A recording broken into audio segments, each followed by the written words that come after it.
മറ്റൊരു വാർത്തയിലേക്ക് പോയാൽ മഹാരാഷ്ട്രയിൽ അതിതീവ്ര മഴ തുടരുകയാണ്. മുംബൈ, താനെ, റായ്ഗഡ് എന്നിവിടങ്ങളിൽ റെഡ് അലേർട്ടാണ്. ഇതുവരെ 16 ട്രെയിനുകൾ റദ്ദാക്കിയിട്ടുണ്ട്. റോഡ്, റെയിൽ, വ്യോമ സർവീസുകളെ ബാധിച്ചു എന്നാണ് റിപ്പോർട്ടുള്ളത്. മുംബൈയിൽ വർക്ക് ഫ്രം ഹോം ഏർപ്പെടുത്തി. മണ്ണിടിച്ചിലിനെ തുടർന്ന് പൂനെ മുംബൈ എക്സ്പ്രസ് ഹൈവേയിൽ ഗതാഗതം നിയന്ത്രിച്ചിട്ടുമുണ്ട്. ഈ വാർത്തയുടെ വിശദാംശങ്ങളുമായി ഡൽഹിയിൽ നിന്നും ശരത്ലാൽ കൂടി നമ്മളോടൊപ്പം ചേരും. ശരത്ലാൽ, കഴിഞ്ഞ ദിവസങ്ങളായി തന്നെ വലിയ മഴ തുടരുന്നുണ്ട്, ഒപ്പം വലിയ നാശനഷ്ടങ്ങളുണ്ട്, ആൾനാശം സംഭവിച്ചിരിക്കുന്നു. ഇപ്പോൾ പ്രധാന പാതകളൊക്കെ തന്നെ അടച്ചിട്ടിരിക്കുന്നു, സ്കൂളുകൾ പ്രവർത്തിക്കുന്നില്ല, പരീക്ഷകൾ മാറ്റിവെച്ചു.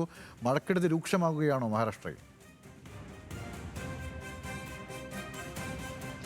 ഗൗതം, അതുതന്നെയാണ്. കാരണം മഴക്കെടുതി രൂക്ഷമാവുന്നു. മഴക്കൊരു ആശ്വാസം പ്രതീക്ഷിച്ച മഹാരാഷ്ട്ര ബോംബെ നിവാസികൾക്ക് ഇന്ന് പെരുമഴയാണ് ലഭിച്ചത് എന്നതാണ് യാദൃശ്ചികം. അതുപോലെ തന്നെ പൂനെ ബോംബെ, അതേപോലെ തന്നെ ബോംബെ ഗോവ, അതേപോലത്തെ പൂനെ അല്ലെങ്കിൽ ബോംബെ ടോൾ റോഡ്, ഇതൊക്കെ തന്നെ ഭാഗികമായി അടച്ചിരിക്കുന്നു. വെള്ളം കയറി ഗതാഗതം നിയന്ത്രണത്തിലാണ്.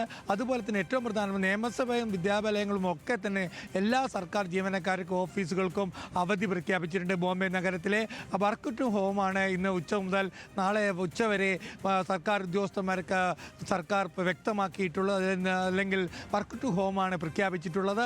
ഏതായാലും ബോംബെയിൽ ജനജീവിതം പൂർണ്ണരൂപത്തിൽ സ്തംഭിച്ചിരിക്കുന്നു എന്ന് വേണം നമുക്ക് പറയാൻ. അത് മഹാരാഷ്ട്രയിലെ മറ്റു ഭാഗങ്ങളിലേക്കും ഇപ്പോൾ റിപ്പോർട്ടുകൾ വരുന്നു. മഴ അതിതീവ്രമായി തുടരുന്നു എന്ന് തന്നെയാണ്.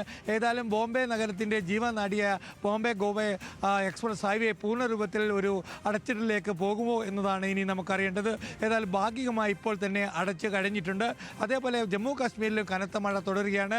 കിഷ്കർ മേഖലയിൽ മണ്ണിടിച്ചിൽ, ഒരു വൈദ്യുതി നിലയ നിർമ്മാണത്തിലുള്ള സ്ഥലത്ത് മണ്ണിടിച്ച് നിരവധി വാഹനങ്ങൾ കുടുങ്ങിക്കിടന്നതായിട്ടാണ് ഇപ്പോൾ റിപ്പോർട്ടുകൾ വരുന്നത്. ഉത്തരേന്ത്യയിലെ മൺസൂർ കൂടുതൽ ശക്തമാകുന്നു എന്ന് വേണം നമുക്ക് പറയാൻ. ഏതായാലും മഹാരാഷ്ട്രയെ സംബന്ധിച്ചോളം ഒരു ദുരിത മഴ പെയ്ത്ത് തുടരുന്നു. ഗൗതം.